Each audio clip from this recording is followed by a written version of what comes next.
Hi, hello, my name is Carla, I am Skeletor and welcome to my video. So this week I'm really excited to share my new Animal Crossing piece, which is completely out of the blue. It wasn't planned whatsoever and I'm just really excited about it. I did actually mention a few videos back that I had planned a piece of fan art that I wanted to make, but this wasn't it. I've just really been getting back into playing Animal Crossing on a daily basis because I'd put it down for maybe 2 or 3 months, not played it at all, and then I just got the urge one day and I haven't put it down since. I'm just an overall big fan of Animal Crossing in general, so I'm just really happy about this piece of art that I've made. I'm really proud of it. So the main concept for this was I wanted to sort of make a design for all the tools, and there's not that much choice in the game right now as it stands. I think there's maybe 3 versions that you can buy in the shop that you can then customise to change the colours, but none of them scream cute, which is quite important to me.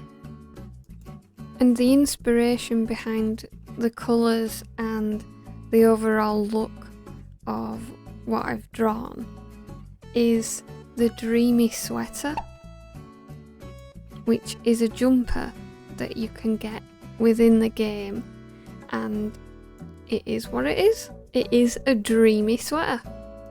It's like blue and pink and got rainbows and stars and clouds on it, and it was one of the first pieces of clothing that I ever got, and I think it was given to me by another villager, and I was so excited about it back then.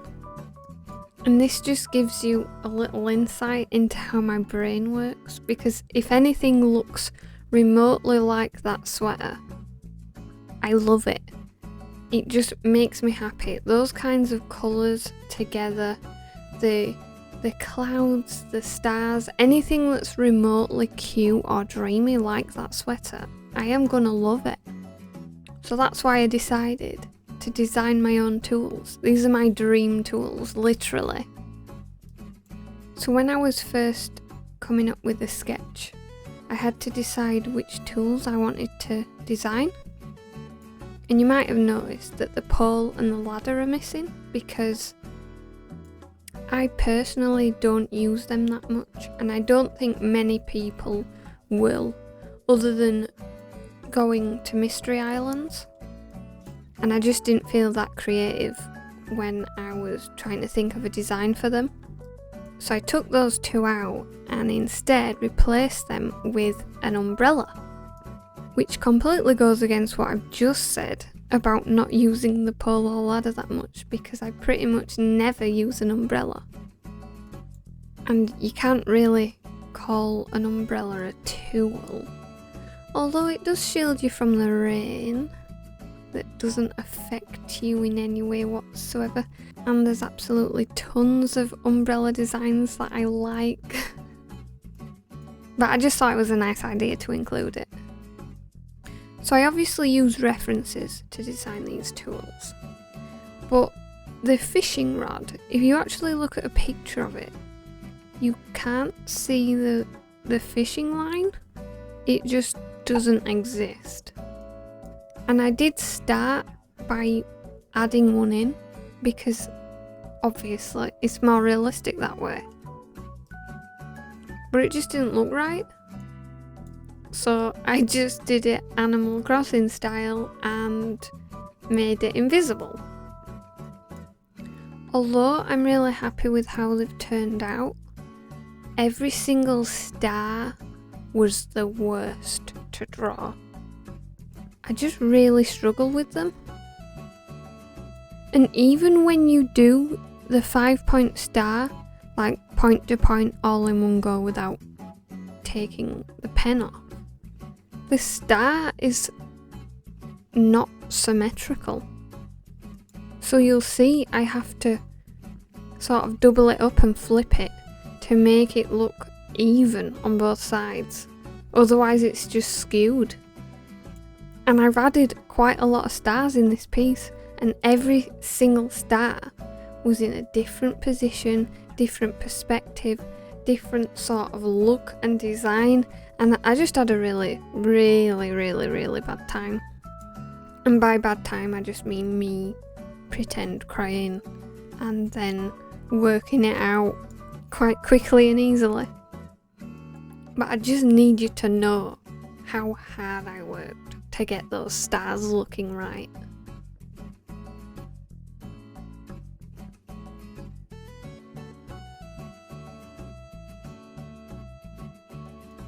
I think overall my favourites are the slingshot and the shovel.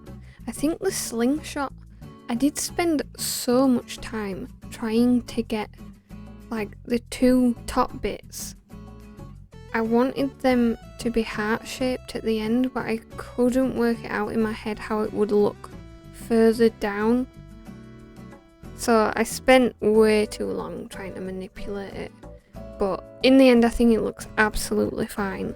And it just looks so good. I want to hold it and fire something at someone. And by someone, I obviously mean a balloon. And I think on the shovel, I somehow made it look extremely well rendered, even though I've not done anything special. It just looks really good to me. I'm really proud of that. I feel very lucky because as a child growing up, I never really was aware of like trends, especially within the gaming world. And when I was first introduced to Animal Crossing, I had no idea what it was. And although I've played the Nintendo GameCube original Animal Crossing game now, my first Animal Crossing game was Wild World for DS. And Wild World came out in 2006 to Europe, and I must have been about 13 when I started playing it. And I never heard of it before, but I completely fell in love. My favourite villager was Static, who was one of the grouchy characters, and he was a squirrel. Although I'm sure at the time I was pretty certain he was a cat. But no, he's definitely a squirrel.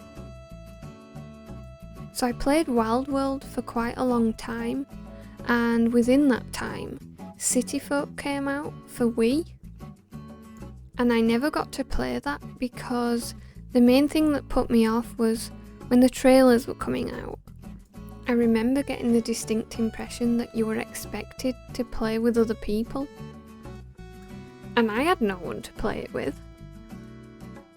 And I still don't play with others. I've never played with any other people, other than my partner, who, when New Leaf came out, I was waiting 1.5 years for it to come out, so we bought 2 versions so that we could play together. But other than him visiting mine and me visiting his, I've never ever gone or spent time with other people in Animal Crossing. I play Animal Crossing to escape social expectations, not create them. So after Wild World, I decided I wanted to try out the original on GameCube.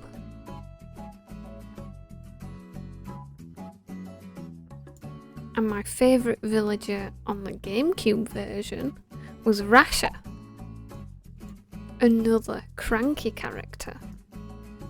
And if you can't tell by his name, he was a pig. I can't remember properly, and probably because I've blanked it out. But I think the reason I stopped playing the GameCube version was because Rasha moved out. And that was just part and parcel of the game. Sometimes people moved out. So I feel very spoilt with New Horizons because at least they give you some notice. They ask you if you want them to stay or not. And I've got to be honest, with New Horizons, I've not let anyone leave so far. I have all my original 10 villagers from the start. So after the traumatising time with Rasha leaving, I didn't play Animal Crossing for ages, years probably, and eventually New Leaf came out. And my favourite character in New Leaf was Kyle. He was a wolf, absolutely checks out. He wasn't cranky, but he was smug, so I definitely think they're on the same level. But I actually genuinely stopped playing New Leaf because Kyle moved out too. So when it came around to New Horizons, I got another wolf character. And he is cranky. I just have a thing for cranky villagers. I just think they're so cute and silly. So that grouchy wolf is Fang. And although I would say Fang is definitely one of my favourites, my ultimate favourite has changed to Raddle. And Raddle is a frog, and he walks around with a face mask on, which is very fitting for 2020. And at first, I didn't really take to him. I thought he was quite charming, but nothing special. But I just love him so much. He's so sweet and cute and innocent. And he just spends so much time snacking and talking about the bugs that live in his house. He just makes me happy every time I see him and talk to him. He's not grouchy or cranky whatsoever. He is a lazy villager and he is just the best. And I would die for this frog. I just love him so much. So watch this space when it comes to Animal Crossing fan art.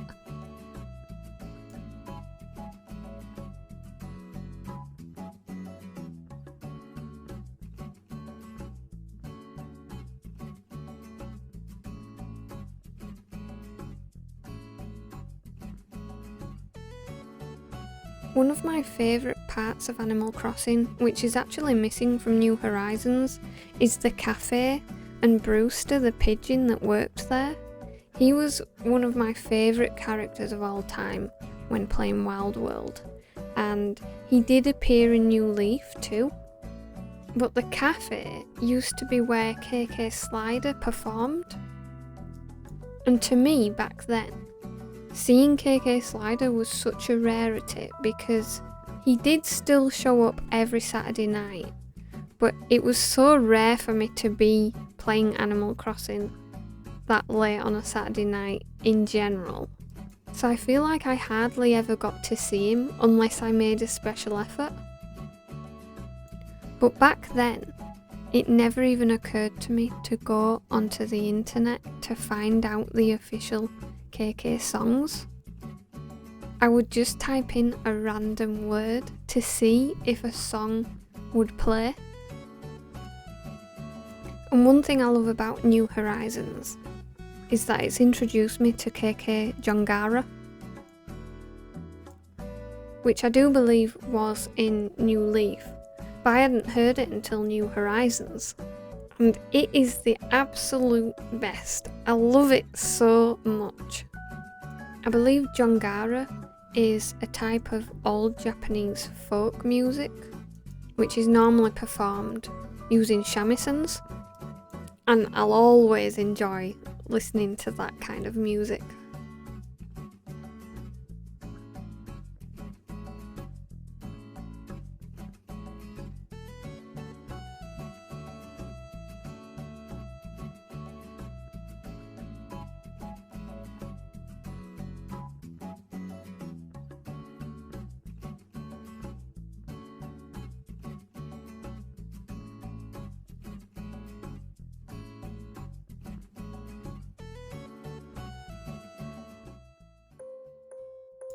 So this is the end result, and I'm just so happy with it. I've put a lot of effort into getting the colours that I love to see, the different shapes, the stars, the hearts. I just I feel really happy when I see this sort of thing. So I'm glad to be the one to have made it.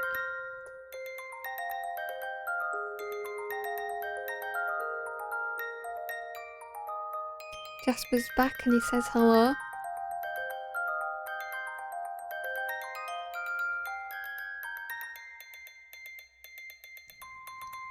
Anyway, I just want to thank you so much for watching, and I hope you stick around for the next one. Ta-ra!